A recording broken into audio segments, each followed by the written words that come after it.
Hello, welcome to Access. I'm Rob. Joining us is Holly. We've just seen the PlayStation conference. Yes, we have. Which is like the epitome of E3. Everything kicks off now. Yeah, and we're going to go through 9 games that were at the PlayStation conference, but that also blew our minds, Holly. And the first of those games you were going to talk about. Uncharted: The Lost Legacy. Basically, Nadine and Chloe are badass, and They are indeed. That new trailer. There was some gameplay in there. Not only did it just look like Uncharted levels of beautiful, but just those witty one-liners, those quips. It was just more of what I wanted, which was just more Uncharted, but this time with a little bit of a different flavour, just to see how that would work. I don't know why I'm always surprised when I see Uncharted and how beautiful it looks, but obviously it looks beautiful. But one of the most exciting things I thought about that trailer was we got a little glimpse into the relationship between Chloe and Nadine. So good. It's not exactly happy, friendly all the time. There was one bit where Nadine absolutely socked her one right in the face. She's like the last person I'd want to get hit by is Nadine as well. I don't know who but Chloe, you don't want to annoy Chloe either. She's a hair puller. I wouldn't. We also got to see the villain as well, who looks like a nasty piece of work. It's finally all coming together as well. Like, it's going to have this, you just know it's going to have this Uncharted level of story, massive adventure, and it's going to be something that feels familiar, but they've just managed to do something new with it. And yeah, I'm super hyped for it, and now I've seen even more, and I've seen the interaction between those two. It's just next level for me. Yeah. More Uncharted, please. Thank you very much. And the second game I'm going to talk about, Horizon, the Frozen Wilds. Yes. More Horizon is good, basically. More Horizon is amazing. Horizon, one of, if not my favourite game of 2017. So beautiful. The fact that we've got more Horizon this year, coming this year, is just really, really exciting. And when Aloy appeared in that trailer, the cheer that went up from the room. She's such a good character. Just kind of proves what a fantastic character Aloy is and how we've all taken her to our hearts. She's up there now with Kratos and Nathan Drake. She's like a PlayStation icon. And to have her back is going to be brilliant. Yeah, and if you're watching this and you haven't played Horizon yet, because I do know a couple of friends who are still like, oh, I'll get around to it. Please do, because Horizon is incredible. And, like, visually, there's nothing else like it. Play Horizon and get ready for the Horizon DLC, because it's going to be so good. Yeah, and number 3, Holly. This is an exciting one. Yeah, now this one, I'm surprised. I think you didn't quite guess this at first. I really thought you would have done. I did sort of, but I didn't want to say anything in case I was wrong. And everyone turned around and went, ha ha, Rob thought it was Monster Hunter. What was Monster Hunter doing on PS4? Obviously it's not Monster Hunter. Oh wait, it is Monster Hunter. It is Monster Hunter. I'm super excited. Now, I'm going to put my hands up and say, I really haven't played a lot of Monster Hunter in my life. I've got a couple of friends who absolutely swear by it, and whenever they start talking Monster Hunter, I get insanely jealous because it's one of those games I really wish I had the experiences with. So as soon as I started seeing it, as soon as I saw it was PlayStation, I was like, all right, I'm done. Sign me up. Take my life. Take all my family and friends away from me. I'm going to play this Monster Hunter, and good God, did that look good. It looked good. And I imagine there's quite a few people watching this video who have not played a Monster Hunter game. If you're a PlayStation fan, if that trailer doesn't sell it to you, I don't know what will. Walking around with a massive sword on your back, capturing dinosaurs, and wow, it just looks so exciting. I'm sold. I know from friends that Monster Hunter is top tier as far as experiences and incredible games that steal your life go, and I like games that steal my life. So I'm completely sold on Monster Hunter. In fact, I know me and you will be working really hard between now and release to try and get as much on it as possible. Yeah, and number 4 on our list, the biggest and best surprise of the night for me, Shadow of the Colossus. Oh my God. Completely out of nowhere. I remember the first image came on and the Japan Studios logo. And there was a big murmur through the crowd. Ooh, what's this? And then more images were shown, and slowly it dawned on everyone that that's from Shadow of the Colossus. No, I recognize, yeah. And then the first Colossus came on, and it's from the ground up remade Shadow of the Colossus on PS4. It's stunning, and it always telling, because I sat next to Nathan at the conference. I know some people spot us in the crowd, and he's normally quite reserved. He's very controlled. Miserable. No, it's not miserable.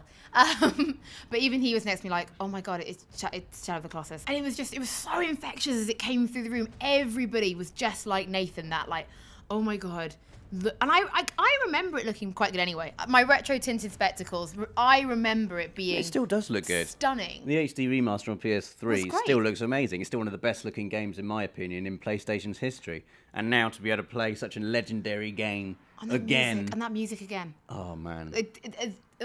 Video game music, Shadow of the Colossus is it's peak. Like, it's up there with some of the best. I'm so excited, basically. So, you're next, Holly. Am I next again? Entry number 5. Right. So, besides loving Monster Hunter and all other kind of nice indie happy games, I occasionally like violence. Who doesn't? A nice smattering of violence. God of War looked incredible. That gameplay we saw not only gave me the total God of War vibes I need with like cutting things in half, just really good action combat, but we saw more of the kid and how he's going to be used. Because, you know, you do come out of the last E3 and be like, that's great, but oh God, is he just going to stand in the background? Is he going to get hurt? Like, what do we do? We saw a little bit more of that relationship, didn't we? The lightning arrow. I think the kid shot like a lightning arrow in the guy's back, and it just looked incredible. And a little bit more of the story coming in as well. And the serpent. And the world serpent from Norse mythology, if I'm not mistaken. Yes, there was some a snake heavy the size of the world, basically. But it was interesting. I think Kratos' son said the serpent was saying that it wants to help you. Yeah. Wants to help Kratos. But I like the fact that Kratos couldn't understand it. So there's your son, again. Yeah. He was a translator, which means he's obviously got some connection. I could do this for ages, but to me, it just felt like God of War again, and I just needed that reassurance that they're trying something new, but good, it's still God of War. Yeah. And that's what I want. But also really fresh and new and exciting, which is great. Right, Rob. Okay. This was when I did my biggest cheer of the night. Everyone around me was mostly just silent, and there was me. Oh my God, yes! Skyrim in VR. Now, Resident Evil 7 has been amazing in VR, just to get to spend your, an entire game within a world. Skyrim, one of my favourite games of all time. For me, to be able to be inside Skyrim. I mean, one of my favourite things to do in Skyrim is just to stand there looking at everything and just watching marvelling at the beauty. And it's a kind of game that makes you feel like you're inside the world anyway. And now, to have that in VR, I can't. It's my absolute fantasy. You're literally going to put the headset on in the morning. Yeah. And then take it off in the evening. It'll be dark out. Don't You'll be need like, to live anywhere else. I'll just live in Skyrim now. I'm going to buy a house. We can afford a house in Skyrim. Yeah. It's reality. I'm going to buy my own house. I'm going to buy that big mansion in Solitude. I'm going to decorate it all nice. And I'm just going to sit in my chair and look at my house in VR. Knowing that you at least own this house. Yes. No one can take it from you. It's going to be great. And entry number 7, Holly. A game that you're very excited about, I know. I'm a Quantic Dream fan. I really am. I think their games tell amazing stories, and I really like them. And I'm going to say emotion because it's Quantic Dream. Emotion. I'm a fan. Detroit, for me, looks absolutely incredible. Visually, it's stunning. And Quantic Dreams have actually always pushed that really well. It was nice to see more of that game. Because it's one of those games where I'm not scared of seeing more because it's clearly got so many outcomes. More than I think I've seen before. No, and I like that. You can't spoil that game. And it panned away in the trailer, didn't it? We saw all of the different outcomes you could have just for that one scene, just for that one decision. I'm totally feeling the vibes. I like this idea that we see androids before, but I guess that's not revolutionary. But the idea that we're an android fighting for androids, it's not a human working with the androids or us trying to say, you need to decide where the android's going to fit into this. And you saw it in that bit. We're evil, we're not. Look, emotion. And you're going to get to control how the story pans out, which is always story. very exciting. Entry number 8. Okay, so entry number 8, Rob. This is actually your one. It's mine. We're going to go right to the end of the conference when SpiderMan came on. Which, of course, we didn't see much before, did we? We've been wanting more on this game since we saw it at last year's E3, and finally we've seen some more, and boy, have we seen some more. It was a huge amount of gameplay. We got to see some close quarters combat, with Spider-Man being able to kind of use his web powers to get up high, survey the scene, have a look at the enemies, and then what really struck me about it was how quick and nimble Spider-Man was. It felt like Spider-Man is. And just his ability to use his spidey sense to sense when an opponent is about to punch him, dodge out the way, and then just the variety of web powers he had as well, just stringing people up, and the way it's just like quickly just... What was he like, Rob? He was like that. That's what Spider-Man does, isn't it? Yeah, that was the most accurate representation of Spider-Man I've ever seen outside of this game. Yeah, but just the sense you got as well when you were swinging around the city. That's the one you see, because that's PS2 Spider-Man levels. Yeah. Like, I want to swing around the city, and that was just... He was swinging around after that helicopter, and then he did the bit where he kicked that guy out of the helicopter, and that was the bit that, for me, really kind of nailed that, okay, Spider-Man can move better and faster than all of you. Those guys' faces just in slow-mo, like, what's going on, Spider-Man, making his quips as he you've got to have witty one-liners. Through. Got to have one-liners for Spider-Man. I was so happy that we saw some more gameplay, and we saw as much as we did as well, because for me, it's happening, and it looks like a good Spider-Man game as well. Like, it's what we remember as old-school Spider-Man fans, especially all the way back to like PS1, PS2. And then, right at the very end, there was a little tease. Yes. It hints at what might be.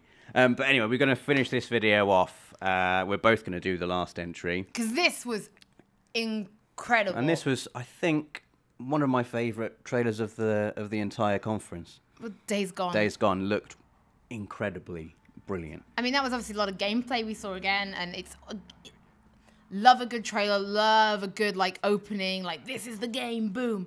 But when you can actually see gameplay like that as well, you know you're on to a winner.